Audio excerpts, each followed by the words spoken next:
Chairman Reince Priebus told the National Journal yesterday, "This Tuesday, I think, is probably going to be a defining moment for our decision-making as to whether or not we move forward with the declaration of Mitt Romney being the presumptive nominee," he said Tuesday.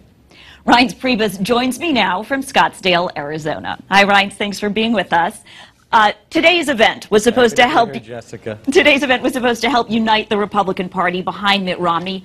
Why wait until Tuesday's primaries to call him the presumptive nominee? Well, I mean, out of, I think, respect and deference to Congressman Paul and Speaker Gingrich, we're still talking to all the candidates who, we have, a little bit of a different deal here. We've got to follow some rules, and I think also just, like I said, I think out of respect for them, it's important for us to continue talking and just making sure that we're moving slowly. We're communicating with all the campaigns, obviously, but so does that mean I think that Tuesday's important. So does that mean that after Tuesday you'll ask Gingrich and Paul to end their campaigns? No, I don't think I'd ever do that. I would let Mr. Paul and Gingrich decide on their own what they want to do. Why? You're the party leader. Isn't it your role to step in and ask these campaigns to end, to help Romney seal the deal and move forward? No, I don't think so. I think it's up to our primary voters to help them and others make the decisions as to whether or not they want to stay in or not. I mean, it's a combination of momentum, it's a combination of delegates, it's money. I mean, it's all of those things, but ultimately winning and losing matter in these primary battles, and that's why Tuesday's important. So I actually think the opposite, Jessica. I think in this country, I think people are tired of folks in Washington telling them what they should do and what they shouldn't do, and that's why we let this process play out. And I think actually it's been going very well.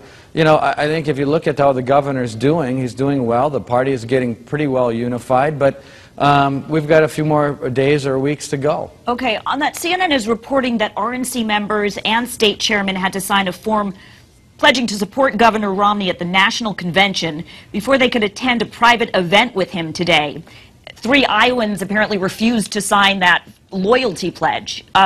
Is that concerning that some refused to sign, and is that really the way to win over party leaders?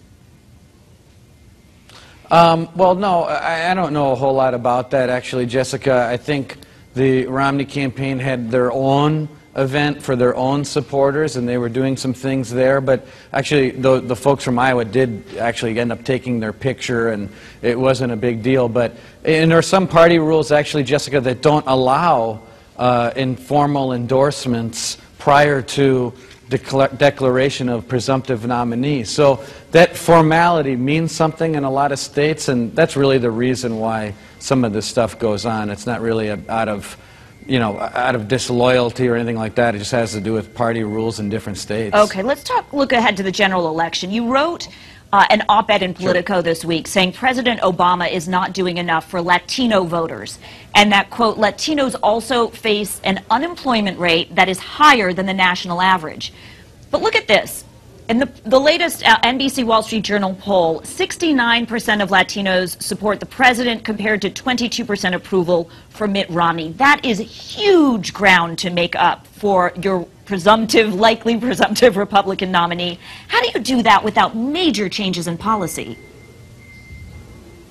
Well, I mean, first of all, I wouldn't quarrel with you, Jessica. We do have a lot of work to do, and so I think that what we have is a couple things. One, top-line messaging matters, and I would say that even people who don't agree with us politically would at least agree that in regard to jobs and the economy and where we sit today, the Republican Party is in a much better place to make the appeal with Hispanic voters as to the direction of our country.